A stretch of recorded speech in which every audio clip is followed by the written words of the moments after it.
Hello. This certainly isn't how I envisioned this or planned this, but I am going to retire. This is not an easy decision. Honestly, it's the hardest decision of my life, but it is the right decision for me. For the last 4 years or so, I've been in this cycle of injury, pain, rehab, injury, pain, rehab, and it's been unceasing and unrelenting, both in season, and off season.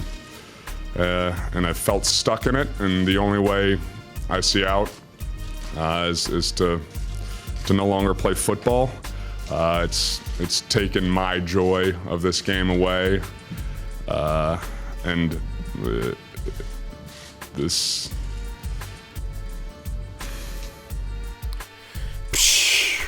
If it's hard for you to say, man, it's hard for us to listen to. Sometimes there's learning experiences in society and life and culture. Time for you to be able to sit here and take a look at things and realize that most of these individuals are human beings. And that's an important thing to do. You don't ever want to end up looking at an individual like they're above you. You always want to look at somebody and go, man, you know what? He's not a whole lot different than me.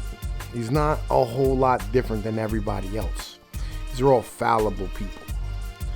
Great men, honestly, just great individuals. These are people who worked their whole lives to achieve a goal and achieved it. They went for gold and they got there. And that's a beautiful thing. Now, Andrew Luck is quarterback of the Indianapolis Colts. Well, he was. He's not no more. He played for Stanford in college. He was seen as like one of the most surefire, quarterback prospects who's gone to the NFL in probably the past 10 years. And he's been riddled with injuries ever since he started. Like, nobody ever really looked at him the same way they did at like a Sam Bradford, who was another guy who got injured quite a bit. But they did look at him and they blamed the head coach, they blamed the general manager, they blamed the owner. But nobody really took a look at Andrew Luck, right? Nobody ever really had an examination of him as to who he is as a person. Is he really what he's made of? And the reason why they didn't, because he's like 6'4", 240 pounds. He looks and sounds and moves the part to most people, right? Because most people never really have a chance to really take a look at an individual. And he retired at 29 years of age. Now, Tom Brady is still playing quarterback at 42. I know this is sports ball, and a lot of y'all don't like sports ball, whatever. I don't really care. But this is an opportunity to look at manhood and to really look at what a dude goes through to achieve his dreams and goals and aspirations in life, to achieve greatness. And it's a way to look at things in a micro manner, but from the far outside, to really like take a look at what's going on. And I think that's a beautiful opportunity for us. It's something that you don't really have the chance to do very, very often, really. Like, you can stand here and look at all these type of things, and you can look at these people and never actually really look at them. You never really do a full examination of what happened, because nobody's blaming this dude, right? And I want to throw some blame on his head. I want to put some weight on his shoulders, right? And the reason why I want to do this is because what really happened with this guy, legitimately, is somebody got in his ear. Somebody outside of football. Somebody in his personal life. And I would guess it's probably of the feminine persuasion. Right? Somebody who doesn't understand why he was doing what he was doing. Somebody who has been getting in his ear a long time. Because he went from this individual who was strong and confident and cocky to this broken shell of a human being. So everybody wants to stand here and say it was, the hits he took and the injuries he had, the lacerated kidney and the abdomen issues and the leg and the shoulder. But the shoulder wasn't even an injury that happened on the field. The shoulder happened snowboarding.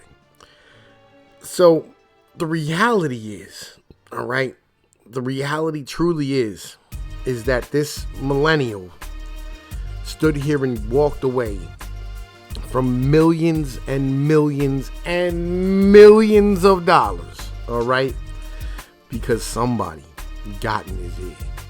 That's the reality of it. And here, just to show you, you know what I'm saying, that he's not special in the NFL as far as taking licks is concerned. Like, yeah, he called. All right, so let's go over some stats real quick, because I think it's important to compare apples to apples. So we're not going to compare Andrew Luck to a guy like, Russell Wilson or somebody of this nature who gets outside of the pocket a lot. Right, we're going to compare Andrew Luck to Andrew Luck. Or, we got Matthew Stafford and Joe Flacco, who are both pocket passers. You know what I'm saying? Both along the same type of build. Andrew Luck's 6'4", 240. Matthew Stafford's 6'3", and I think Joe Flacco's 6'6". Right, and he's 250. So I want to compare apples to apples for this comparison. All right, so Andrew Luck played 7 seasons in the NFL, and he only had one. He had a season where he didn't play at all due to injury. All right, and that was the 2017 season. And he started off rather rough. All right, we're gonna look at the sack category here, which is what everybody's talking about. Everybody's having that conversation. So, in 2012, his first year in the season, he had 41 sacks. 2013's 32. 2014's 27. And 2015, right, he had 15 sacks in 7 games. 2016, he had 41 sacks in 15 games. Got injured, missed all the 2017 season. Came back in 2018, played all 16 games, and had 18 sacks. Now, that I find rather odd, because once you start having this conversation, right, and you start looking at what it really is, you go and you look and compare him to another quarterback. Now, this guy's been around since 2009. It's hard to find other pocket passers like who are exactly the same age. He's 31, Andrew Luck's 29. So we're remotely close in age, all right? Let's look at this. All right, so the Detroit Lions, he plays for the Detroit Lions quarterback, Matthew Stafford. All right, he had, in 2009, he played 10 games. He had 24 sacks. 2010, he played 4 games, right? Or he played 3 games, had 4 sacks.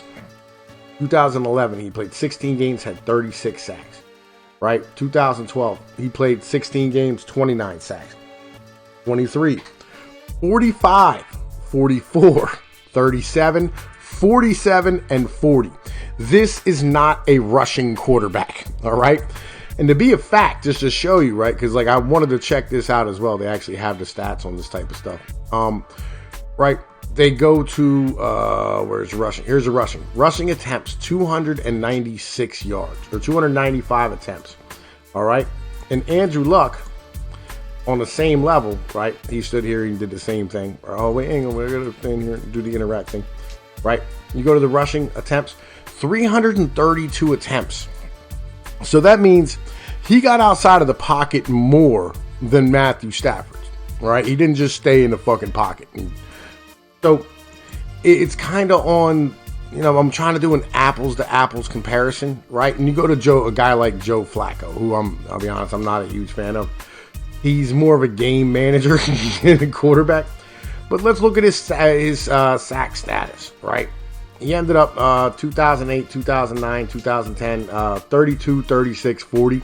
This tends to be how it works your first few years in the league. You're figuring shit out.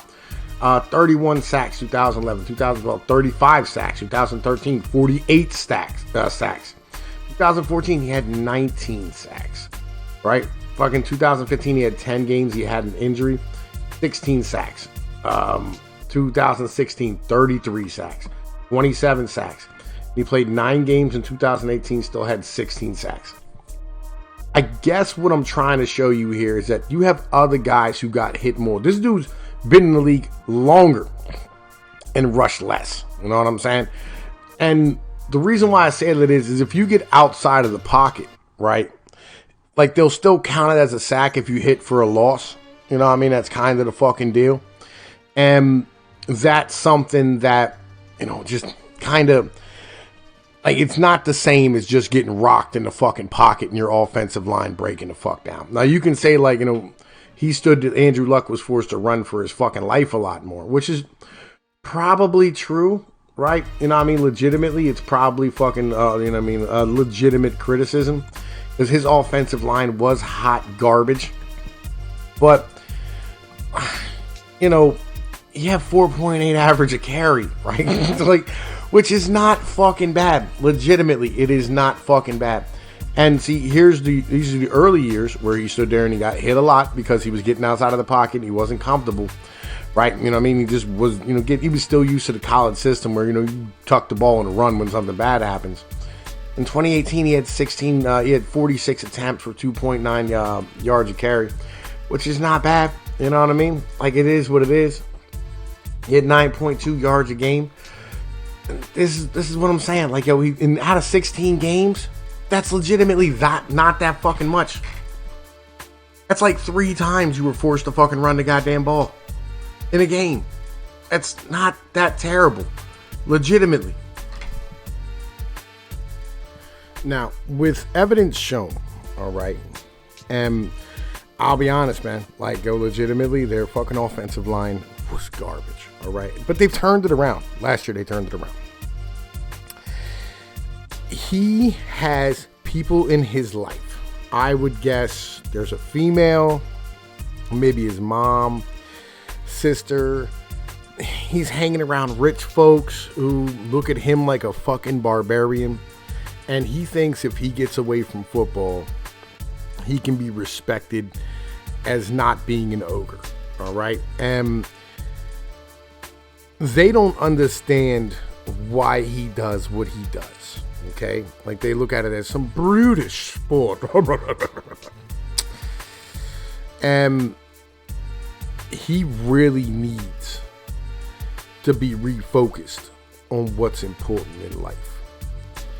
And I think we've all been here, all right? Like, this is not something that's outside of, like, the box of things that I've done in my life. Oh, man, like, yo, look, this morning I was standing here, like, debating my life, going, is this the fuck do I want to do? You know, like, yo, is this where I want to go?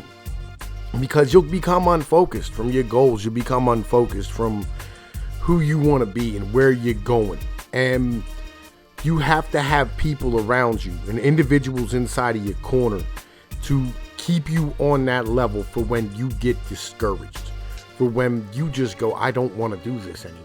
Like, I'm not down with this fucking plan. Like, this shit fucking sucks. It's miserable and I fucking hate it.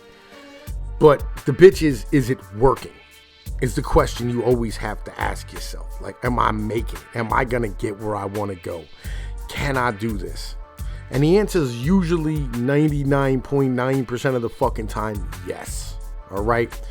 You don't need to reevaluate your life. You don't need to quit your job. You don't need to stand here and change your profession. You don't need to do any of this shit. You just need to refocus yourself and remember what you're working for. This is what vacations are about. All right? This is what family's about. This is what kids are about. Like, yo, these constant reminders of why you're doing what you're doing, all right? Why you're being the individual you're being. Why are you grinding so hard? Why are you trying to get off the fucking floor? Why are you getting up off that canvas after life whoops your ass again? Why? Because number one, that's what men do. And number two, you got goals you need to achieve so that you don't have to keep getting up. Sad to see a nigga go, you know what I'm saying? But it's important we learn what we can from these lessons. It is what it is.